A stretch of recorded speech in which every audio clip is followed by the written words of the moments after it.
What's up, guys? Welcome back to Country Bunkers Trains. Hope you're doing good. As always, a very big welcome to all of the new subscribers. Thank you guys for joining. We've been on a roll lately with some rolling stock here on the layout. I figured for today's video we would continue on and take a look at another awesome freight car. A couple videos ago, we took a quick peek at these recent Vision Line freight cars offered by Lionel. A couple of really cool pieces. I know we have a lot of conventional operators here on the channel, and quite a few of you reached out asking my opinion on running these on a conventional operated layout. As cool and awesome as these cars are, to be completely honest, I would not recommend these for a conventional only styled layout. Like I say, as awesome, detailed, and cool as they are, you're really missing out on a lot of features of these cars. To really run these cars, I feel you have to have them on a command-controlled layout with TMCC or Legacy. Sure, you're going to get some great cars with great detail, and yes, they can run on a conventional styled layout, but again, you're missing out on a ton of the features. You're not getting all of the sounds and all that good stuff that comes with these cars. So like I say, I would not recommend these specifically for a conventionally only or conventional controlled layout only. That's not to say I would say completely no to both of these sets, as they are really cool. If you're not worried about operating these cars with all the sounds that they come with, or if you're just looking for some really nice high-end detailed cars to run on your layout, or maybe you're on the fence and thinking about getting a command system in the future, then I would still take a look at these, because like I say, they are some really cool pieces. But like I say, for a conventional only layout, and you're not looking to change or add command, I still wouldn't highly recommend these. But that's not to fret. Lionel still has conventional operators covered in this arena. And that's when this car really comes into play. Another really cool piece offered from Lionel.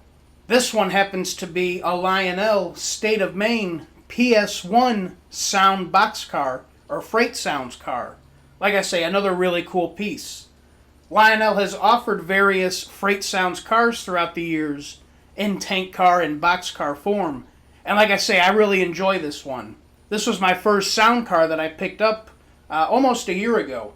I really like this one in particular because it really gives the essence of the old post-war 64 State of Maine boxcar.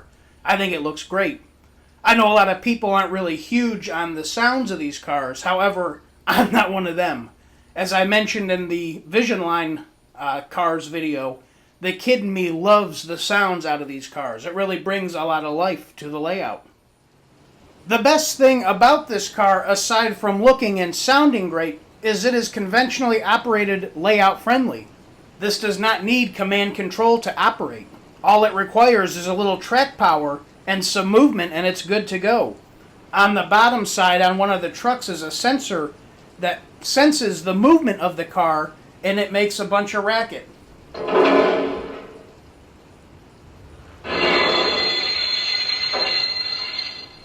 As you can see, like I was saying, you don't need command control to run this car. Like I say, it does make a racket. However, I do think the Vision Line cars make a little bit more of a racket, but again, that's not absolutely needed. This thing makes a lot of noise traveling on the tracks. This particular car was released in the 2016 Volume 2 catalog. It is a scale-sized car, however, is not very large. It measures out to 11¼ inches long. This car looks equally well running around with scale as well as traditional sized equipment. The minimum recommended curve for this car is 0.31. Inside is housed the electronics with a baby fat boy speaker that feature freight sounds with rail clatter, wheel flange squeal, as well as coupler slack. Like I say, this thing makes quite the racket running around the layout. On the underside, it has a volume control knob, a min-max switch to control how many sounds are coming from the car, which we'll take a look at in a minute. Die-cast metal sprung trucks, and it does have opening doors on the sides. However, when you open them, you can see the electronics as well as the speaker on the interior, so of course I just leave the doors closed.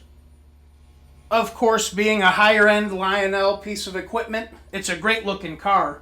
It has a mix of separately applied as well as molded in details, but the car really does look good. Nice and crisp paint job. The numbering looks good. Here's a look at the bottom side. This is the sensor I was talking about earlier that senses when the car is moving. And over here you have your min max switch right up here.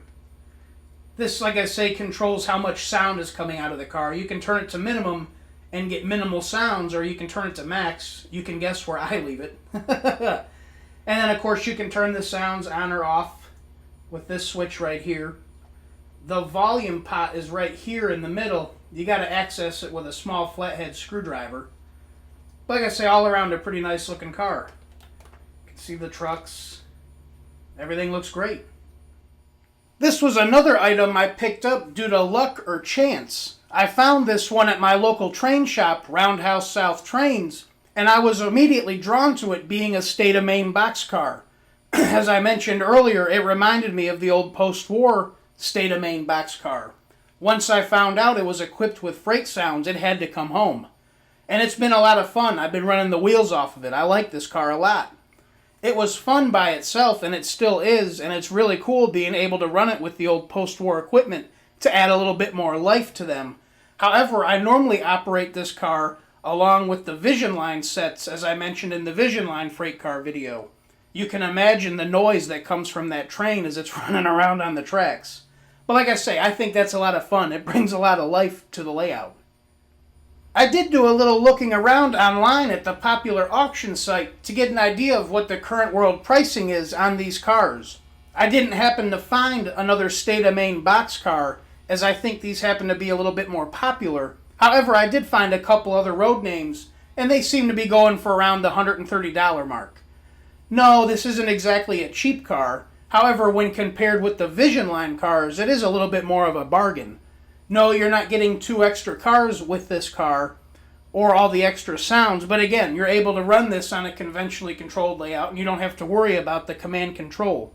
And again, as I was saying earlier, I think this car brings a lot of life to the layout. I think it's a worthwhile purchase. Anyways, guys, enough babbling. Let's go ahead and get this thing ready to roll out. We're actually going to have a twofer for this video. I'm going to run it in a post-war consist. That way you guys can see it running in a conventionally controlled manner, as well as hook it up to a modern command control engine and run it alongside with the Vision Line freight cars to get the full effect of all the sounds of that thing running around. But let's go ahead and get ready to move her out.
Isn't that awesome? I love running them all together. Like I say, it makes one hell of a racket. Sounds like a rail yard in here.